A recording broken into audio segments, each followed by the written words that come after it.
నమస్తే, నేను మీ మధు. నారా చంద్రబాబు నాయుడు గారు దావోస్ వెళ్ళిన విషయం అందరికీ తెలిసిందే. అయితే అక్కడ జ్యూరిచ్లో అక్కడ ఎన్ఆర్ఐలను కలవడం కూడా జరిగిందని తెలుస్తుంది.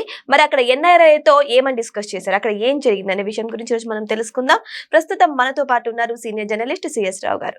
వారిని అడిగి మరిన్ని విషయాలను తెలుసుకుందాం. నమస్కారం సార్. దావోస్ వెళ్ళిన బాబు గారు అక్కడ ఎన్ఆర్ఐలతో మీటింగ్ అయినట్టు తెలుస్తుంది. అక్కడ ఏం జరిగింది సార్? అసలు చంద్రబాబు నాయుడు గారు దావోస్ వెళ్తున్నారు, మధ్యలో జ్యూరిచ్ వస్తున్నారు. జ్యూరిచ్లో ఆయన కొంతమంది సమావేశం అవుతారు ఎన్ఆర్ఐలతోటి అని చెప్పి తెలియగానే దాదాపు 38 దేశాలకు సంబంధించి యూరోపియన్ యూనియన్, యూరోప్ దేశాలు ఏదైతే ఉన్నాయో ఆ దేశాల నుంచి వచ్చారు. జ్యూరిచ్లో చంద్రబాబు నాయుడు గారితో వాళ్ళు కలిశారు. ఆ సందర్భంగా ఆయన స్పీచ్ ఇచ్చారు. అక్కడే లోకేష్ గారు ఉన్నారు, అలాగే రామ్మోహన్ నాయుడు గారు ఉన్నారు. వీళ్ళందరూ ఉన్నారు, టీమ్గా వెళ్ళారు. 12 మంది టీం వెళ్ళారు. ఈ 12 మంది టీంలో చంద్రబాబు నాయుడు గారు సీనియర్, చంద్రబాబు నాయుడు గారు ఆధ్వర్యంలో వెళ్ళారు. అక్కడ జరిగినటువంటి దాంట్లో యంగ్ టీం మాది అని చెప్పారు. నేను ఒక్కడిని సీనియర్ని, అయినా కానీ వాళ్ళకన్నా యంగ్గా నేను ఆలోచిస్తాను. కనిపించడానికి అయితే మీకు సీనియర్ లాగా కనిపిస్తాను, కానీ మా బ్యాచ్ లో ఈ టీంలో ఉన్నటువంటి వాళ్ళందరికంటే నేనే యంగ్గా ఆలోచిస్తాను. సో కాబట్టి యంగ్గా ఆలోచిస్తాను కాబట్టి నేను మీకు భవిష్యత్ గురించి నేను చెప్తాను, ప్రపంచం ఏ విధంగా ఉండబోతుంది, దాంట్లో మన తెలుగు వాళ్ళు ఎలా ఉండాలి అనేది నేను చెప్తాను, మీరు గుర్తుపెట్టుకోండి అని చెప్పి ఆయన ఒక ఇంపార్టెంట్ కొన్ని అంశాలు చెప్పాడు. రాబోయే రోజుల్లో ప్రతి ఇంట్లో ఒక వ్యాపారి అంటే ఒక వ్యాపారవేత్త ఉండాలి, అలాగే ఒక ఉద్యోగస్తులు ఉండాలి. భర్త అయినా వ్యాపారవేత్త అయి ఉండాలి, భార్య ఉద్యోగస్తులు అయిన, లేదా భార్య వ్యాపారవేత్త అయి ఉండాలి, భర్త ఉద్యోగస్తులు ఉండాలి. సో ఈ కాంబినేషన్ మీరు ఎంచుకోండి అని చెప్పి ఒక అద్భుతమైనటువంటి సూచన చేశారు. ఎందుకంటే రాబోయే రోజుల్లో ఎలా ఉంటాయి అనేది ఆయనకి తెలుసు కాబట్టి చెప్తున్నారు. ఆయన ఒక విజనరీ, రాబోయే రోజుల్లో ఖచ్చితంగా ఎలా ఉంటుందని చెప్పగలరు. ఆ మధ్యకాలంలో ఏం చెప్పారు, ప్రతి ఇంట్లో ఒక ఆర్టిఫిషియల్ ఇంటెలిజెన్స్కి సంబంధించిన ఇంజనీర్ ఉండి తీరాలి అని చెప్పారు. అలాగే ప్రతి ఇంట్లో ఒక పారిశ్రామికవేత్త ఉండాలి ఆంధ్రప్రదేశ్లో అని చెప్పారు. మీరు ఉద్యోగాలు కోసం ప్రయత్నం కాదు, మీరే ఉద్యోగాలు ఇచ్చే స్థాయికి మీరు రావాలి. ఇది తెలుగువాడు చేయాల్సింది అని చెప్పి ఒక దిశానిర్దేశం చేసి మీరు ఏపీకి రండి, ఏపీలో మీరు పెట్టుబడులు పెట్టండి. ఎన్ఆర్టీ ఉంది, non residents Telugu people. So NRT ఉంది. ఎన్ఆర్టీకి నేను 50 కోట్ల రూపాయలు ఆల్రెడీ కేటాయించాను. ఎన్ఆర్టీ వాళ్ళు కోఆర్డినేట్ చేసుకుంటారు. సో ఎన్ఆర్టీలో మీరు మెంబర్షిప్ తీసుకోండి, ఎన్ఆర్టీ ద్వారా మీరు రండి, మీకు బ్లాంక్ చెక్ రాసిస్తా, మీరు ఏ కంపెనీ పెడతారో మీరు పెట్టండి. అక్కడ ఇన్నోవేషన్ హబ్స్ ఉన్నాయి. రతన్ టాటా ఇన్నోవేషన్ హబ్ ఉంది. మీరు స్టార్టప్లు స్టార్ట్ చేయండి. మీకు కావాల్సినటువంటి మొత్తం ఇన్ఫ్రాస్ట్రక్చర్ కానీ ఏదైనా సరే మీకు అక్కడ మేము సమకూరుస్తాం. రతన్ టాటా ఇన్నోవేషన్ హబ్ ఉంది, దాని ఆధ్వర్యంలో మీరు అద్భుతాలు క్రియేట్ చేయండి, మీరే ఉద్యోగాలు ఇవ్వండి, మీరు రండి అని చెప్పి ఆయన వాళ్ళకి ఇన్వైట్ చేయడం జరిగింది. ఆంధ్రప్రదేశ్ని 360 degrees యాంగిల్లో ఆయన ప్రొజెక్ట్ చేశారు. అసలు ఆంధ్రప్రదేశ్ 360 degrees అంటే మొత్తం ఒక సర్కిల్, అంటే ఎక్కడ వదిలిపెట్టకుండా మొత్తం ఆంధ్రప్రదేశ్లో ఒక 3 రీజియన్లుగా ఎకనామిక్ కారిడార్స్గా పెడుతున్నాము. Tirupati economic corridor, Vizag economic corridor, Orugallu economic corridor, ఇలా అమరావతి ఎకనామిక్ కారిడార్, ఇలా మేము 3 ఎకనామిక్ కారిడార్స్ని పెడుతున్నాము. ఈ 3 ఎకనామిక్ కారిడార్స్కి ఒక సీనియర్ ఐఏఎస్ని ఒక్కో దానికి అలాట్ చేసాము. అలాగే ఈ టీంలో ఉన్నటువంటి యంగ్ ఐఏఎస్ ఉన్నాడు, ఆయన పేరు ఏదో ఉంది, ఆయన్ని కూడా చూపిస్తూ ఐఏఎస్లు 4 గోడల మధ్య కూర్చొని అదేదో ఒక పెత్తనం చేసే పదవిలాగా భావిస్తున్నారు, అందుకే ఈ ఐఏఎస్ని కూడా తీసుకొచ్చాను అని చెప్పి అతన్ని చూపించాడు. ఐఏఎస్ని అతను ఇవన్నీ పర్యవేక్షిస్తుంటారు. ఈ మొత్తం ఎవరైతే ఒప్పందాలు కుదుర్చుకుంటారో వాళ్ళకి సంబంధించిన అంశాలన్నీ పర్యవేక్షిస్తూ ఉంటారు. ఆయన చూపిస్తూ ఐఏఎస్లు అంటే 4 గోడల మధ్య కూర్చునే దర్పం ప్రదర్శించే పోస్ట్ కాదు, సమాజాన్ని మేల్కొల్పాలి, అలాగే భవిష్యత్తుని ఏ విధంగా ఉంటుందో దానికి అనుగుణంగా వీళ్ళు ప్రణాళికలు తయారు చేయాలి, ఆ పనిలో ఉండాలి, ప్రజలతో మమేకం కావాలి, అందుకే వీళ్ళకి అసలు ఎలా ఉంది ప్రపంచం అనేది చూపించడానికి తీసుకొచ్చానని చెప్పి ఆయన్ని పక్కనే ఐఏఎస్ని యంగ్ ఐఏఎస్ని పరిచయం చేస్తూ చెప్పారు. చెప్తూ ఇప్పటి వరకు ఈ 16-17 నెలల్లో ఇప్పటి వరకు 23 లక్షల కోట్ల రూపాయలు సుమారుగా 22 నుంచి 23 లక్షల కోట్ల రూపాయలు పెట్టుబడులు రాబట్టగలిగాము. అలాగే 20 లక్షలు సుమారుగా 20 లక్షల ఉద్యోగాలు కల్పించడానికి ఒక రూట్ మ్యాప్ వేస్తున్నాము. ఆ రోడ్ మ్యాప్ కూడా రెడీ అయిపోయింది. ప్రస్తుతానికి 7 లక్షల నుంచి 8 లక్షల వరకు ఉద్యోగాలు క్రియేట్ చేయగలిగాము. రాబోయే రోజుల్లో 20 లక్షల ఉద్యోగాలు 23 లక్షల పెట్టుబడులు రాబట్టాలనేటువంటి ఒక ప్రయత్నం చేస్తున్నాము. దానికి గాను 25 రకాల పాలసీలు మేము తయారు చేసాము. దాంట్లో డ్రోన్ పాలసీ ఉంది, దాంట్లో క్వాంటమ్ కంప్యూటర్స్ సంబంధించింది ఉంది. ఇలాంటివి చెప్పుకుంటూ వచ్చారు టెక్నాలజీ సంబంధించి. అలాగే గూగుల్ ఏఐ సెంటర్ వచ్చేసింది. గూగుల్ ఏఐ సెంటర్తో పాటు అనేక కంపెనీలు కూడా అక్కడ రాబోతున్నాయి. ఇప్పటికే IBM, తర్వాత L&T, TCS ఇలాంటి కంపెనీలు వచ్చినాయి.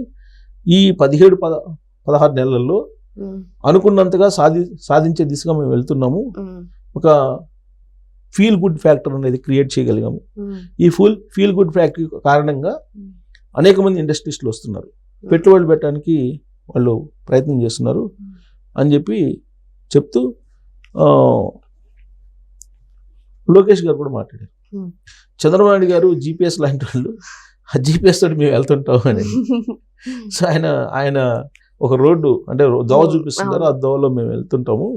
సో కాబట్టి మీరు ఎప్పుడైనా సరే, మీరు ఎక్కడున్నా సరే, ఏ దేశంలో ఉన్నా సరే, మీరు ఆంధ్రప్రదేశ్లో పెట్టుబడులు పెట్టండి. ఆంధ్రప్రదేశ్లో మీరు స్టార్టప్ కంపెనీలు పెట్టండి. స్టార్టప్ కంపెనీలు పెట్టి మీరు అక్కడ, మేము ఇంతకుముందు సిలికాన్ వ్యాలీ ఏ విధంగా ఉందో అమెరికాలో, క్వాంటమ్ వ్యాలీ అనేది మనకు రాబోతుంది. ఖచ్చితంగా ప్రపంచవ్యాప్తంగా సిలికాన్ వ్యాలీ ఏ విధంగా అయితే ప్రాచుర్యం పొందిందో అదే తరహాలో అమరావతిలో క్వాంటమ్ వ్యాలీ ప్రాచుర్యం పొందుతుంది. ఇది నాకు తెలుసు ముందే, నేను అందుకే చెప్తున్నాను. కాబట్టి ఆ దిశగా మీరు అడుగులు వేయండి అని చెప్పేసి ఆయన ఒక దిశానిర్దేశం చేశారు చంద్రబాబు నాయుడు గారు. ఆ మొత్తము అక్కడ పార్టిసిపేట్ చేసినటువంటి వాళ్ళు NRT ఆధ్వర్యంలో 38 దేశాలకు సంబంధించినటువంటి వాళ్ళు వచ్చారు. ఇంకోటి ఏంటంటే 148 దేశాల్లో ఈ NRT విస్తరించింది. 148 దేశాల్లో. అంటే మన తెలుగు వాళ్ళు ప్రపంచంలో ఎక్కడున్నా సరే కనెక్ట్ అయిపోతున్నారు దానికి. సో చంద్రబాబు నాయుడు గారు బ్రాండ్ ఇమేజ్, చంద్రబాబు నాయుడు గారికి అంటూ ఒక బ్రాండ్ ఉంది ప్రపంచంలో. సో ఆ బ్రాండ్ని చూసి ఇండస్ట్రీస్లో వస్తున్నారు. ఇండస్ట్రీస్లో అనేక మంది వస్తున్నారు. ఆ ఇండస్ట్రీస్లో రావటం కాదు, సింగపూర్కు సంబంధించినటువంటి అక్కడ ప్రెసిడెంటే కలిశారు, సింగపూర్ ప్రెసిడెంటే కలిశాడు. సో అలాగే అక్కడ ఉండే అంబాసిడర్స్ కలిశారు ఆయన్ని. సో వాళ్ళందరూ కలుస్తున్నారంటే అక్కడ ఉండే ఇండస్ట్రీస్లో, ప్రముఖ ఇండస్ట్రీస్లో అందరూ కలుస్తున్నారు. ఆయన ఏమనంటే దావోస్ మ్యాన్ అంటున్నారు. ఇప్పుడు ఎవరిని? చంద్రబాబు గారిని దావోస్ మ్యాన్ అంటున్నారు. ఎందుకంటే సుదీర్ఘకాలం పాటు ఉమ్మడి ఆంధ్రప్రదేశ్కి కానీ లేదా విడిపోయిన ఆంధ్రప్రదేశ్కి కానీ ముఖ్యమంత్రిగా ఉన్నారు. ఆయన ముఖ్యమంత్రిగా ఉన్న ప్రతిసారి కూడా దావోస్ కనీసం 3-4 సార్లు వెళ్తారు. ఆయన టెన్యూర్లో 5 సంవత్సరాల టెన్యూర్ అనుకుంటే 3-4 సార్లైనా దావోస్ వెళ్తారు. అందుకే దావోస్ మ్యాన్ అన్నారు. ఇప్పుడు సంస్కరణలకి పివి నరసింహరావు గారు ఆజ్యం పోస్తే వాటిని వేగవంతంగా అందిపుచ్చుకొని ప్రజలకి అందించడంలో విజయం సాధించినటువంటి ముఖ్యమంత్రి ఎవరైనా ఉన్నారంటే చంద్రబాబు గారి పేరు ప్రథమంగా వినిపిస్తూ ఉంటుంది. అలాంటి సంస్కరణలు ప్రోత్సహిస్తారు కాబట్టి ఇండస్ట్రీస్లు కూడా ఇష్టపడుతుంటారు. వాళ్ళకి కావాల్సినటువంటి బెనిఫిట్స్ ఇస్తుంటారు. వాళ్ళతో పాటు ఎలా ఇంటరాక్ట్ కావాలి, ఏ విధంగా వాళ్ళని మెప్పించాలి, ఏ విధంగా ఉద్యోగాలు రాబట్టుకోవాలి అనేటువంటి కాన్సెప్ట్లోనే చంద్రబాబు గారు వెళ్తుంటారు. ఈజ్ ఆఫ్ డూయింగ్ బిజినెస్ అని చెప్పేసి ఆయన ఫస్ట్ పరిచయం చేసింది ఇండస్ట్రీస్కి ఈయనే. ఇప్పుడు దాని కాస్త స్పీడ్ ఆఫ్ డూయింగ్ బిజినెస్గా మార్చేశారు. స్పీడ్ ఆఫ్ డూయింగ్ బిజినెస్గా మార్చేసి ఎస్క్రో అకౌంట్స్ క్రియేట్ చేసి వాళ్ళకి రావాల్సినటువంటి రాయితీలను ఇమీడియట్గా వాళ్ళ అకౌంట్లో పడేటట్టు చేశారు. ఇంతకుముందు ఏమయ్యేది, ఈజ్ ఆఫ్ డూయింగ్ బిజినెస్ ఉన్నప్పుడు కూడా మీకు రాయితీలకు సంబంధించి రకరకాల డిపార్ట్మెంట్స్కి వాళ్ళు తిరిగి తెచ్చుకునేటువంటి పరిస్థితి. కానీ ఇవాళ అలా కాదు. ఎస్క్రో అకౌంట్స్ క్రియేట్ చేసి డైరెక్ట్గా వాళ్ళకి రావాల్సినటువంటి రాయితీలన్నింటినీ వాళ్ళకి ఆటోమేటిక్గా జమ చేస్తున్నారు, ఎక్కడికి పోవసలే. సో కాబట్టి ఇండస్ట్రీస్లో ఎవరు వచ్చినా సరే వాళ్ళు ఏమాత్రం రిస్క్ లేకుండా జస్ట్ వాళ్ళు ప్లాన్ ఇచ్చి వాళ్ళు ఏం ప్రోడక్ట్ తయారు చేస్తున్నారు ఏంటి అనేది కనుక ప్లాన్ ఇస్తే చాలు, ఇమీడియట్ గా మొత్తం గవర్నమెంట్ నుంచి ఏం రావాలో అవన్నీ వస్తున్నాయి. కానీ ఇక్కడ బాబు గారు లోకేష్ గారు ఇద్దరు పరిశ్రమల కోసం ఇక్కడ పెట్టుబడులు పెట్టనని కష్టపడుతుంటే ఇక్కడ కొంతమంది మాత్రం అక్కడికి వాళ్ళకి మెయిల్స్ పెడుతున్నారంట కదా సార్, రావద్దండి అని. అది కూడా చెప్పారు చంద్రబాబు నాయుడు గారు. 11 మందిని టీమ్ 11 అనేది ఉంది అక్కడ.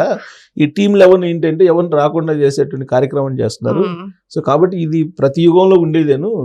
మారీచుడు, సుబాహు లాంటి వాళ్ళు ఒక యజ్ఞం జరుగుతుంటే, సో కాబట్టి వాళ్ళని మీరు పట్టించుకోవద్దు.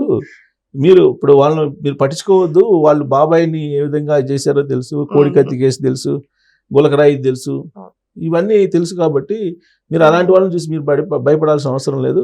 మీరు వచ్చి పెట్టుబడులు పెట్టండి, అక్కడ ఉండేటువంటి యువతని మీరు ఉద్యోగాలు కల్పించండి, అలాగే వాళ్ళకు కూడా ఉద్యోగాలు కల్పిస్తూ మీరు ఉద్యోగాల కోసం రావద్దు, మీరు ఉద్యోగాలు కల్పించడానికి మీరు రండి, మేము అన్ని రకాలుగా సహాయం చేస్తామని చెప్పి చెప్తూ ఆయన హింట్ ఇచ్చారు. రాబోయే రోజుల్లో ఒక ఇంట్లో ఒక వ్యాపారవేత్త ఒక ఉద్యోగస్తుడు ఉండాల్సిందేను, ఆ కాంబినేషనే సక్సెస్ఫుల్ కాంబినేషన్ అని చెప్పి ఆయన చెప్తూ ఉన్నటువంటి సందర్భంగా వాళ్ళందరూ అక్కడ పార్టిసిపేట్ చేసినటువంటి వాళ్ళందరూ దావోస్ మ్యాన్ అని చెప్పి ఆయన నినాదాలతోటి ఆయన్ని అద్భుతంగా స్వాగతించారు. అక్కడ విజయవాడలో ఉన్నామా లేకపోతే అక్కడ జ్యూరిచ్లో ఉన్నామా అనేది అర్థం కాని స్థితిలో అక్కడ తెలుగు వాళ్ళు హాజరయ్యారు. ఆ వీడియోలు చూస్తే అర్థం అవుతుంది. సో కాబట్టి చంద్రబాబు నాయుడు గారు ఆంధ్రప్రదేశ్కి ఒక బ్రాండ్. మేబీ పరిపాలనలో కొన్ని తప్పులు జరగచ్చు, ఎవరున్నా సరే తప్పులు జరుగుతాయి. ఇప్పుడు మన దేవుణ్ణే తిడుతున్నాం కొన్ని సందర్భాల్లో, ఎందుకు తలరాత రాసావు, చేసావు అని. సో కాబట్టి పరిపాలనలో కొన్ని తప్పులు జరగచ్చు, కానీ ఓవరాల్గా ఏంటంటే ఆయన విజన్ తప్పు పట్టలేమని చెప్పేసి మనం చెప్పడం కాదు, ఇప్పుడు బాగా వ్యతిరేకించే రాజకీయంగా బాగా వ్యతిరేకించే కేటీఆర్ గారు కూడా చెప్తున్నారు. సో రాజకీయంగా ఆయన వ్యతిరేకించదు కానీ ఆయన విజన్ మనం తప్పు పట్టడానికి లేదని చెప్పేసి. సో కాబట్టి చంద్రబాబు నాయుడు గారు దావోస్ వెళ్తారు, జ్యూరిచ్ అయిపోయింది, దావోస్లోకి ఎంటర్ అయ్యారు, ఇండస్ట్రియలిస్టులతో సమావేశం అవుతున్నారు. డెఫినెట్గా ఆయన వెళ్ళిన ప్రతిసారి ఆంధ్రప్రదేశ్కి ఏదో ఒక రకంగా నిధులు అలాగే పెట్టుబడులు తీసుకురావడంలో సక్సెస్ అవుతున్నారు. ఈసారి కూడా సక్సెస్ అవుతారని చెప్పేసి జనరల్గా ఇండస్ట్రియలిస్టులే అనుకుంటున్నారు. సో దావోస్ వెళ్ళిన బాబు గారు తిరిగి వస్తూ ఎంత లాభదాయకంగా వస్తారు, ఎన్ని పరిశ్రమలు తీసుకొస్తారని అందరు కూడా వెయిట్ చేసి చూస్తున్నారు. మరి మనం కూడా వెయిట్ చేసి చూద్దాం. Thank you so much. Thank you.